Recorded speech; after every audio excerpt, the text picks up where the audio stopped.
Selamat pagi dan salam sejahtera bagi kita semua. Saudara-saudaraku yang dikasihi oleh Tuhan Yesus Kristus, firman Tuhan yang menjadi kehidupan kita, renungan harian pada hari Kamis 23 Januari 2025, tertulis dalam Efesus pasal yang pertama, ayat 8 dan ayat 9, demikian bunyinya. Sebab Ia telah menyatakan rahasia kehendak-Nya kepada kita, sesuai rencana kerelaannya, yaitu rencana kerelaan yang dari semula telah ditetapkannya di dalam Kristus, sebagai persiapan kegenapan waktu, untuk mempersatukan di dalam Kristus sebagai kepala segala sesuatu, baik yang di surga maupun yang di bumi.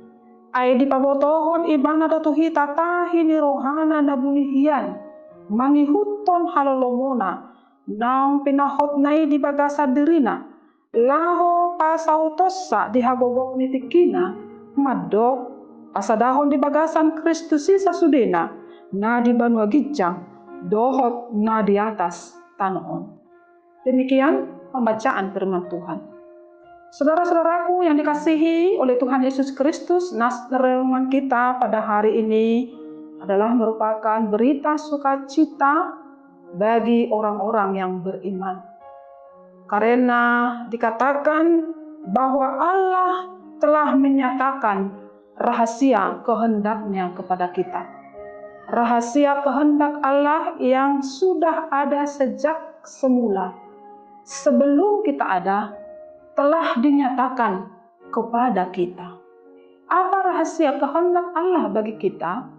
Yaitu Kristus telah mempersatukan segala sesuatu.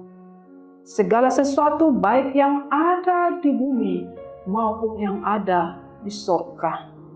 Kristus mempersatukan segala sesuatu yang tercerai-berai menjadi satu dan penuh damai sejahtera. Melalui kematian dan kebangkitannya, Tuhan Yesus telah membuka jalan bagi kita untuk diperdamaikan dengan Allah dan sesama manusia. Saudara-saudaraku yang dikasihi oleh Tuhan Yesus Kristus, mungkin kita melihat di tengah-tengah kehidupan kita begitu banyak yang terpisah dan terpecah belah. Seperti misalnya kita melihat persoalan bangsa Ukraina dengan Palestina yang belum kunjung ada titik perdamaian. Mungkin sudah ada para pemimpin di negara, di dunia ini yang mencoba mendamaikan, tapi belum kunjung tiba. Ada juga yang terpisah atau terpecah belah hubungan keluarga karena konflik atau persoalan. Ada mungkin juga hubungan dengan sesama yang renggang dan tegang.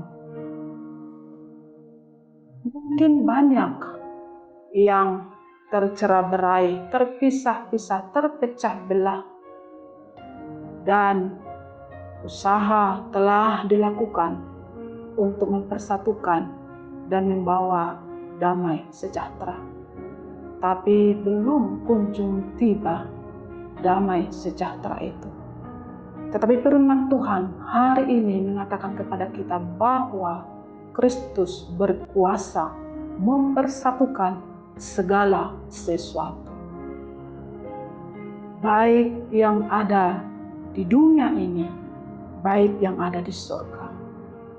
Kristus berkuasa mempersatukan yang tercerai-berai karena dosa, karena konflik, karena perbedaan, karena kepentingan, karena apapun, untuk bersatu dan berdamai.